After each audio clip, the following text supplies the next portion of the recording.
وعشان اهم حاجه في العيد هو كحك العيد، تعالوا النهارده نعمله مع بعض على البارد بطريقه سهله جدا ومقادير مظبوطه. هتعملي كحكايه اللهم بارك ما فيهاش غلطه، ولا عجان ولا مضرب كهرباء ولا اي حاجه، بايدينا زي ما امهاتنا زمان كانوا بيعملوا. سمي بالله وصلى على الرسول عليه افضل الصلاه والسلام. وتعالي يا ست الكل نعمل مع بعض الكحك الدايب جدا والتسويه المظبوطه في وقت قليل. ان شاء الله مش هطول عليك الفيديو، وان شاء الله تستفادي وتعملي ان شاء الله السنه دي احلى كحك. كحكه مرمله ودايبه ومستويه من جوه ولونها خطير، والرسمه عمرها ما هتروح منك لو التزمتي بالمقادير اللي هقول لحضرتك عليها. اول حاجه انا هوزن على الميزان 550 جرام من السمنه، وبعدين بدخلها التلاجة ساعتين تسقع. السمنه اللي انا مستخدماها سمنه بيضه، ده بيبقى شكلها بعد ما بتسقع ساعتين في التلاجة.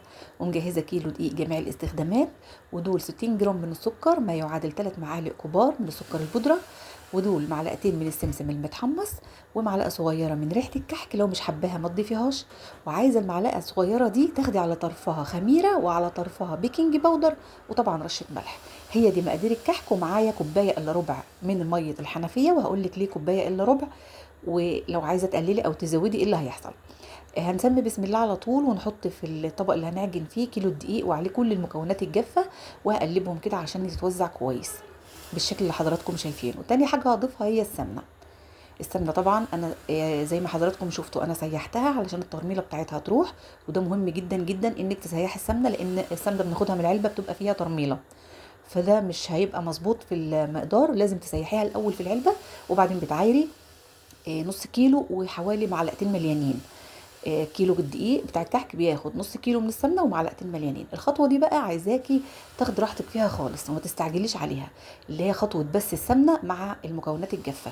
بين راحه ايديكي هتخلي لي العجينه دي زي عجينه البيتيفور اللي بتلزق. يعني خدي وقتك في المرحله دي، لان هي دي اهم مرحله هتطلع معاكي كحكايه ما فيهاش غلطه. بسم الله ما شاء الله اللهم بارك، الكحك بتاعي ما فيش واحده شققت، بسم الله ما شاء الله، وطالع ناعم ودايب. لازم تخدمي العجينه لحد ما تبقى شبه عجينه البسكوت والبيتيفور اللي بتلزق زي ما انت شايفه كده. وبعدين كوبايه الا ربع من الميه من الحنفيه، مش دافيه ولا سخنه ولا اي حاجه. لو عايزه الكحك بتاعك يكون دايب جدا لدرجه ان انت وانت بتمسكيها تقع من ايدك متكسره، هتحطي نص كوبايه من الميه. لو عايزاه ماسك نفسه شويه اكتر هتحطي كوبايه 200 مللي. انا بحط كوبايه الا ربع، بتطلع الكحكايه بسم الله ما شاء الله اللهم بارك مظبوطه جدا. اول ما بنضيف الميه وبنلمها في العجينه وبتختفي بنوقف خلاص.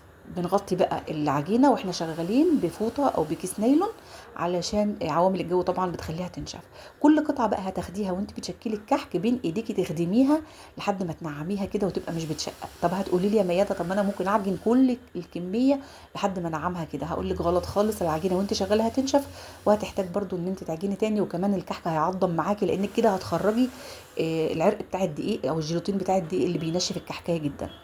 كل قطعه بتاخديها بتنعميها بين راحه ايديكي جدا جدا لحد ما تبصميها بالبصامه تلاقيها مش بتشقق خالص بالشكل اللي حضرتك شايفاه ده. بنعمها كده بين ايديا وعجنها كويس جدا. انا بعمل الكحكايه ميزانها حوالي 20 جرام، بتطلع قد الكحكايه الجاهزه ومظبوطه. لو عايزه تقللي عن كده قللي، لو مش عايزه براحتك. انا بعملها حوالي 20 جرام، الكحك الساده بعمله 20 جرام.